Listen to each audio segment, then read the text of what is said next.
열린 K 시간입니다. 전교생이 40명이 조금 넘는 지난해 한 초등학교에서는 매일 활기찬 동요 소리가 울려 퍼집니다. 그런데 이 동요의 노랫말 모두 학생들이 직접 쓴 거라고 하는데요. 수업이 즐겁다는 농촌학교를 조선우 기자가 다녀왔습니다. 기다려주세요. 기다려주세요. 그렇지 않아도 좋은 기적이다. 일어나려고 했었어요. 한 곳에서 초등학생들이 기타를 든 선생님 주위에 옹기종기 둘러앉아 노래를 부릅니다. 등교 준비를 위해 아침 일찍 깨우는 엄마의 잔소리를 가사로 쓴 기다려주세요. 제자들이 쓴 노랫말에 선생님이 멜로디를 붙여 탄생한 세상에 하나밖에 없는 동요입니다. 엄마가 잔소리하는 거에 대해서 노래를 만들었는데 노래를 부를 때마다 엄마가 잔소리하는 모습이 생각났어요. 그때 바라본 구름이 그거 타고 싶은 구름이었어? 그 구름이 엄청 폭신폭신하게 생겼었어. 하늘에 떠 있는 구름에 대해 이야기하는 도희.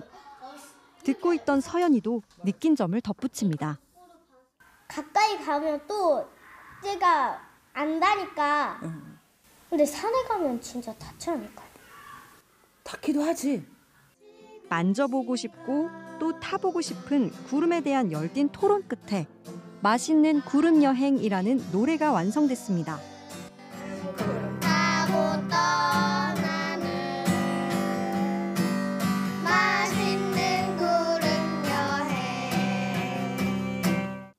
두 해 전 26명에 불과했던 이 시골 마을 학교 학생 수는 올해 45명으로 20명 가까이 늘었습니다. 음악은 물론 체육과 생태체험 등 다양한 교육이 가능해지면서 즐거운 학교 생활이 입소문을 타기 시작했고 지난해 물론 전주에서도 20명 넘는 학생들이 전학을 온 겁니다. 오감이 깨어났던 그런 경험들이 아이들 안에 차곡차곡 쌓여서 추억 부자가 되었으면 좋겠어요. 자연에서 또 일상에서 보고 듣고 느끼면서 하고 싶은 말이 참 많은 아이들. 오늘도 목청껏 희망을 노래합니다. 시간을 부탁해 그의 대답으로. KBS 뉴스 조선우입니다. 네, 이어서 지난 마령초등학교 노남숙 교장 선생님과 함께 아이들과 동요를 만드는 이유, 나아가 동요를 통해 마을 전체가 공동체의 문화를 가꿔가는 이야기를 들어보겠습니다. 어서 오세요. 반갑습니다. 네. 먼저 그 아이들의 이야기로 만드는 세상에 단 하나밖에 없는 동요, 시작하게 된 계기가 궁금합니다. 일단은 우리 마령초 친구들이 노래를 너무 좋아하고 또 잘해요. 네. 그래서 이제 현장 학습이나 야영 같은 신이 날 때는 전교생이 다 같이 노래를 부르는데 함께 부를 수 있는 동요 레파토리가 끝이 없을 정도예요. 또 더 직접적인 이유는 재작년에 저희 학교 행사에 초청된 개똥이 어린이 예술단이라는 그 공연이었어요. 네. 아이들의 일상을 노래하는 그런 공연을 보면서 우리 마령초 친구들은 더 잘할 수 있는데 이런 생각이 드는 거예요. 네. 그때 제가 우리 아이들 노래를 만들어줘야겠다 생각하게 됐어요. 그러면 아이들이 이제 직접 노랫말을 붙이고 거기에 이제 그 작곡을 하시면서 이제 동요가 완성되잖아요. 네. 아이들 성취감도 느꼈을 것 같은데 어떤 변화가 있었습니까? 먼저는 아이들이 뭐 사물이나 주변 사람 그리고 특히 자기 자신을 관찰하는 거를 좀 더 깊이 하게 된 것 같아요. 네. 예를 들면 처음에는 한두 줄 짧은 글을 가지고 저한테 찾아오거든요. 근데 이제 저랑 이야기를 나누면서 가사를 만들어 가는데 그 과정에서 생각이 확장되고 묘사도 점점 더 섬세해지는 것 같아요. 예를 들면 뭐 구름 노래를 만들려고 구름을 오래 쳐다봤다라든가 아니면 저한테 뭐 구름을 보면 솜사탕이 생각이 나요라고 말하면서 막 입맛을 다시는 표정을 짓는다든가 그런 것들이 표현이 섬세해지고 풍부해지는 거죠. 네. 그리고 무엇보다 더 중요한 변화라고 생각하는 건 이렇게 노래를 만드는 것이 일부 음악가들만 하는 특별한 일이 아니라 나도 할 수 있다라는 생각을 하게 되겠죠. 저는 이런 변화가 정말 중요하다고 생각하거든요. 이게 바로 일상에서 예술을 만들어가는, 일상이 예술이 되는 그런 삶의 경험이잖아요. 네, 그런 것들이 가장 중요하다고 생각합니다. 네, 뭐 그런 변화 때문인가요? 뭐 앞선 리포트에서 학생 수도 이제 점차 늘고 있다고 했는데 심지어 전주에서 이제 지난 마령초까지 등교한 학생들도 있다고 들었습니다. 이런 이제 아이들 유입이 소멸 위기 지역의 새로운 공동체 문화 형성에도 기여한 게 있습니까? 아, 그렇죠.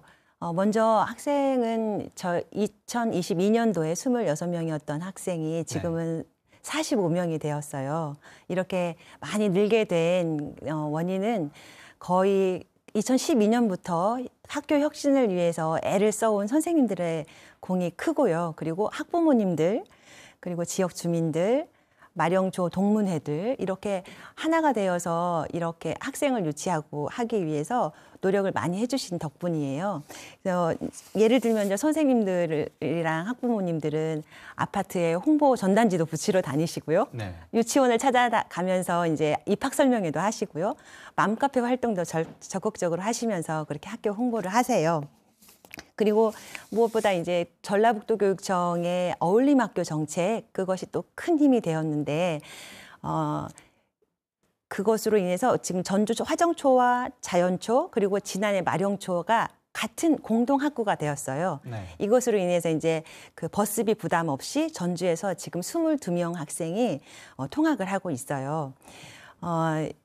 또 특히 이제 이 중에는 학교를 전주에서 다니다가 1년 호주 사례를 갔던 친구 가정이 있었는데 이번에 다시 호주에서 돌아오면서 다시 마령초를 다니기 위해서 마령면에 이사를 오기로 결정을 했어요. 호주에서요? 네, 네. 그러니까 우리가 이제 농담으로 이제 호주에서도 찾아오는 학교가 되었다 이렇게 하고 있는데 정말 반가운 일이죠. 그래서 이런 것들이 이제 교육을 위해서 마을을 떠나야 하는 그런 입장에서 더 질 좋은 교육을 받기 위해서 마을을 찾아오는 그런 마을이 되는 그런 변화의 시작점이 되었으면 좋겠다 이렇게 생각하고 있어요. 네.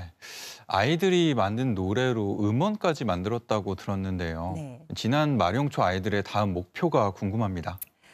그렇지 않아도 이제 작년에 만든 노래들로 버스킹을 했어요, 교내에서. 근데 그때 아이들의 반응이 정말 폭발적이었거든요. 뭐 이런 것들을 할 때마다 제가 느끼는 건 아이들한테 자발적인 판을 벌여줬을 때 아이들은 놀랍도록 집중하고 또 창의적인 생각들을 막 쏟아낸다는 그런 거였거든요. 네. 그래서 제 생각보다는 이것도 아이들하고 상의하면 더 좋은 생각들이 나올 것 같아요. 그래서 아이들하고도 상의해봐야 될 것 같고요.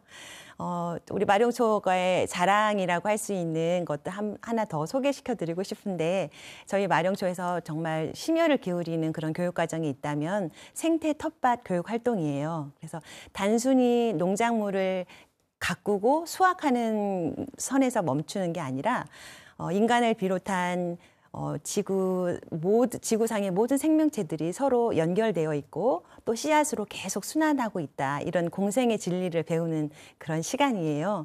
예를 들면 풀도 제거의 대상이 아니고 풀이 어떤 역할을 하는지 그리고 뭐 샴푸나 음료를 만드는 재료로 쓴다든가 그다음에 또 뭐 호박, 콩, 옥수수 이런 것들을 같이 심어서 서로 도우면서 자랄 수 있도록 그런 환경들을 보여주면서 나와 다른 친구, 나와 다른 사람을 어떻게 이해해야 되나, 어떻게 함께 살아야 되나 이런 것들을 알게 되는 그런 시간으로 삼고 있어요.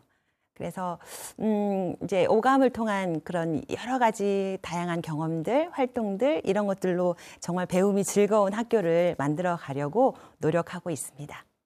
네, 마령초 아이들의 다음 행보가 무척 기대됩니다. 오늘 여기까지 듣겠습니다. 고맙습니다. 감사합니다.